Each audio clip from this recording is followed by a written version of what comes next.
I'm Julia Mattis.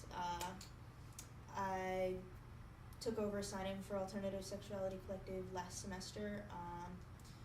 I mean, I'm not particularly active in the BDSM scene, but somehow people seem to think I'm an expert on it just because I, run a lot of events and I'm a very strong ally, I suppose. Altsex started about, I think it was 3 years ago. Started during someone's Div 3, the founder founded the club sort of as a stress relief thing, and then it sort of grew out of there.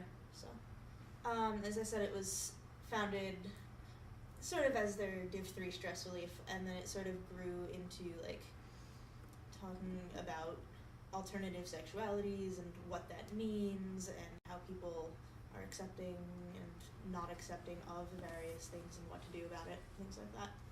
Cool. And introducing people to them as well. I don't actually know if they received a lot of criticism.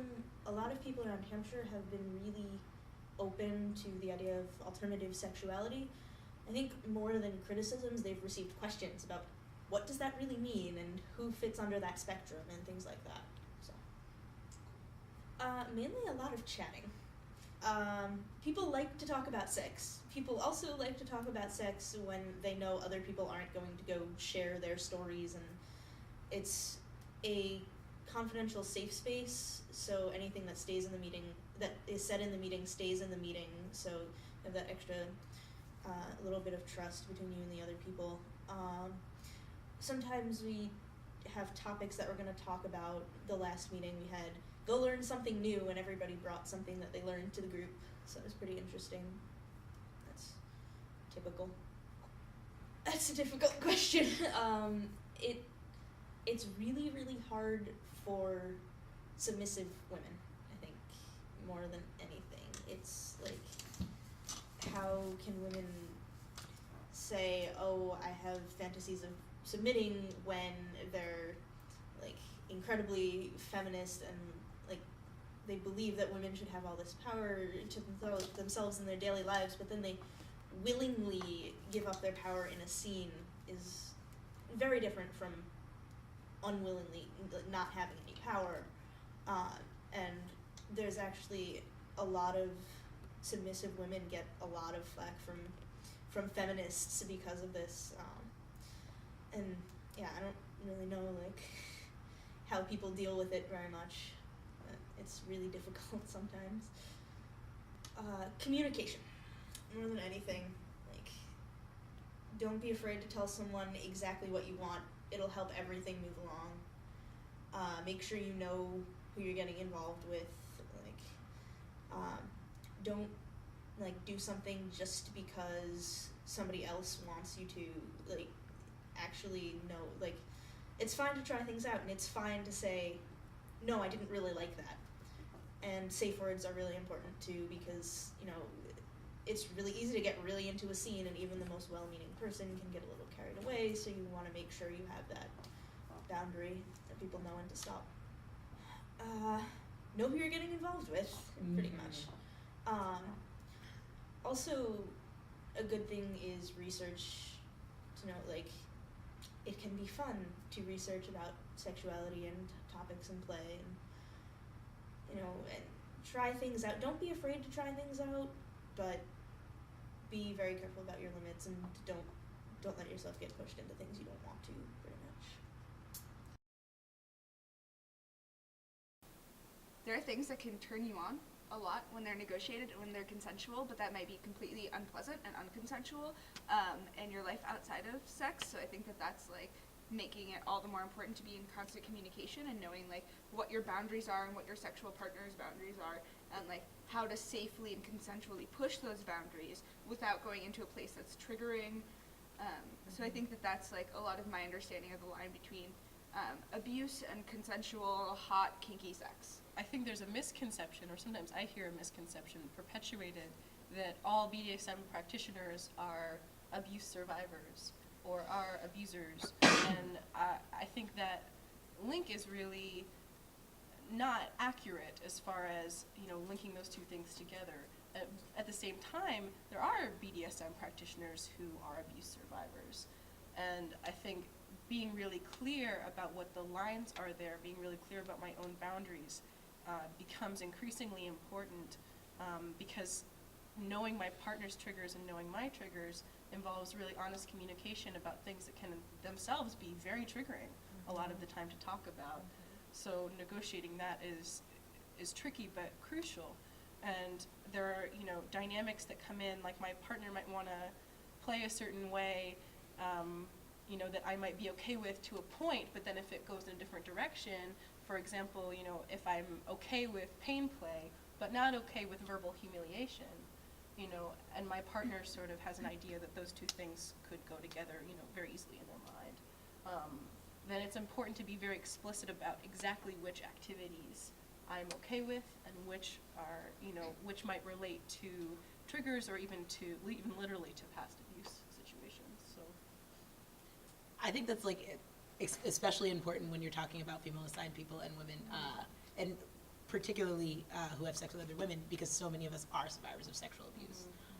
And like I feel like that makes it's not uncommon for one or both partners in our relationship to be survivors of sexual abuse. Particularly if you're a woman of color, because we're more likely to be sexually abused. Yeah. But I'm going to move on to, are there any tips to help people new to BDSM negotiate their first scene? If you're going to be entertaining the idea of toys, any kind of like I'm thinking things like particularly like say floggers, for example. I'll use that as my example. Do research on what kinds of things exist, because a lot of people when you think of like, for example, like a flogger, most people just sort of think of like black handle, black leather coming from a cow. That's all that there is. But there's a lot of variations amongst all these kinds of things. Like there's deer leather, which is a lot softer.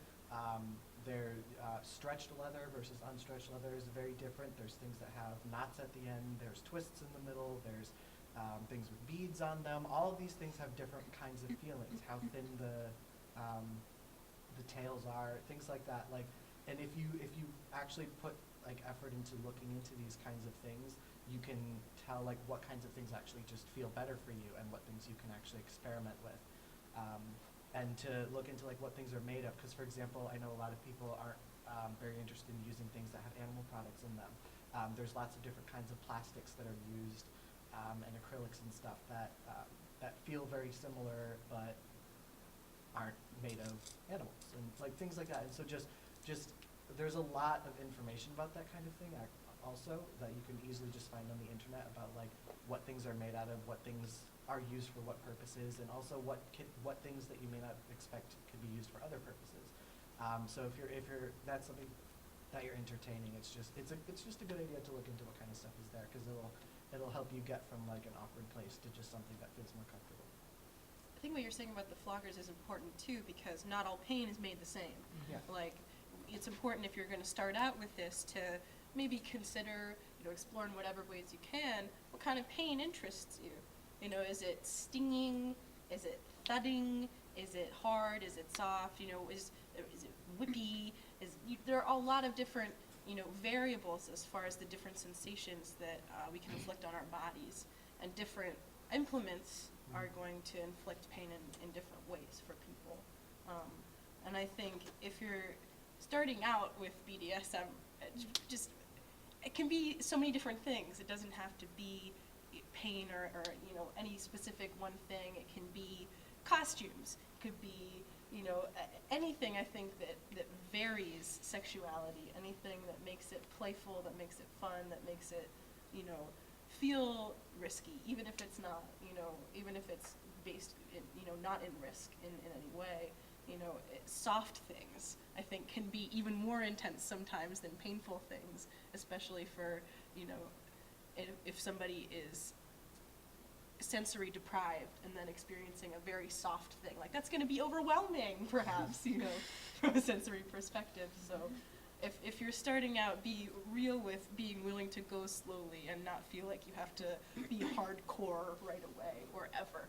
If you're planning a scene that's like open to the public at all, it's very, very crucial to make sure that the nature of the scene is made very clear to whoever's going to be attending, because stuff can be really triggering. So keep that. That is a great point.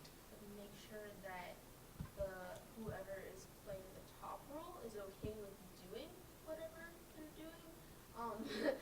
To like, just because being in like a role of like, even if it's giving someone else pleasure, like being in the role of like inflicting pain on someone else can be triggering to someone, even if it's not, even if it's giving pleasure, like I guess I would say. So just like checking how you as a top, or how the top in the relationship, or what, I'm bad at talking, is like feeling about like doing what they're doing too. One thing that's sort of been touched on a little bit, that it's really important to explicitly communicate about before entering a scene or anything, is that it is completely valid for either partner to step out at any point. Like it's really important to expressly say that, like, I need to feel comfortable being able to just stop in the middle of anything, if need be, and that's completely valid, and that's even if whether it's things are getting weird, whether it hurt too much, whether it's just not feeling right, or even if it's simply just not turning you on, like if it's just not working for you, it's completely okay, and you need to feel like it's okay to stop at any time, and that's where trusting your partner comes, and because it's not just trusting them with your physical being, but it's trusting you with being able to just work with what you're feeling at that moment. I also feel like that's where safe words come in, so Yeah. thank you for the segue. Yeah. So safe words, I'm going to say, are generally words that can stop a scene immediately, whatever that scene may be, or sex, vanilla sex as well. Safe words are very important. Experienced players use them all the time. It's important to use your safe word when you're feeling uncomfortable. There are a lot of different examples. That was just, had to interject that, and we can continue with the conversation. Oh, I thought you were giving examples of the words. I was think like, stop. It can be any word. I think that, safe words can really be like any word you want it to be at all, like really any word. I've heard a lot of people be like, my safe word is platypus. I don't know. I know some people use like states for their safe words, and I think that like I never heard of part that. of my understanding of the reason why safe words became sort of like, well, obviously they're important and always have been, but I think part of my understanding of why safe words are around is because sometimes in a scene you might say stop and not really mean it, and that's like something you've consensually negotiated. If that makes sense. So if you actually want something to stop, then saying like no or don't or stop like might not communicate to your other partner that that's really like what you're meaning to say, if that makes sense. So safe words are like a really good way to be able to be like pause, hold everything, like time out. So I think that something sort of like what Justin was saying is super important, is not getting like a guilt trip or having an unhappy partner because you had to safe word. Like everyone at some point, well, most people at some point in their lives are gonna have a scene end in a safe word, and you might feel kind of disappointed, or you might feel kind of like, oh, maybe I did something wrong, but it's okay. And like everyone messes up, and like Vic was saying also, you know, tops have feelings, and tops might actually accidentally like deliver a kidney slap, which is not good, or you know, might accidentally like hurt someone in a way that they didn't mean to, you know, instead of the way that they did mean to, and that's okay. And like there are plenty of sexy ways to recover from it and communicate, I'm sorry, that was an accident, let's keep going. And there are also plenty of sexy ways, or you know, it doesn't have to be sexy. Like when you're gonna safe word, you just safe word, and you do what you gotta do, and like everyone's feelings should be respected when that happens. And it doesn't even have to be about a mistake having been made. Like Yeah. it doesn't have to be, oh, that didn't happen the way you meant it to. It can happen the way you meant it to, and you still want to safe word out, and that's still okay too.